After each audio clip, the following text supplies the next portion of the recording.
अहिल्यानगर शहरात लॉजमध्ये सुरू असलेल्या कुंटणखान्यावर पोलिसांचा छापा, 3 महिलांची सुटका। अहिल्यानगर डांगेगल्ली येथील गुजराती लॉजमध्ये सुरू असलेल्या कुंटणखान्यावर कोतवाली पोलिसांनी 26 मे रोजी सायंकाळी 5 वाजेच्या सुमारास छापा टाकलाय। लॉज चालकासह 7 जणांना ताब्यात घेतले, तसेच या ठिकाणी असलेल्या 3 महिलांची सुटका करण्यात आली। माणिक चौकाजवळ असलेल्या डांगेगल्लीत गुजराती लॉजमध्ये कुंटणखाना चालविण्यात येत असल्याची माहिती कोतवालीचे पोलीस निरीक्षक प्रताप दराडे यांना मिळाली होती। त्यानुसार त्यांनी पोलीस पथक नेमून कारवाईचे नियोजन केले। मिळालेल्या माहितीची खात्री करण्यासाठी अगोदर तेथे बनावट ग्राहक पाठविण्यात आले। त्या बनावट ग्राहकाने तेथे जाऊन मावा खाऊन थुंकण्याच्या बहाण्याने पुन्हा बाहेर येऊन पोलिसांना इशारा केला।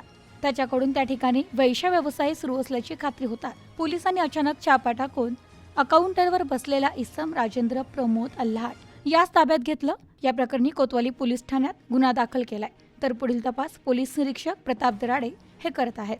Bureau report, news today 24, Ahilyanagar.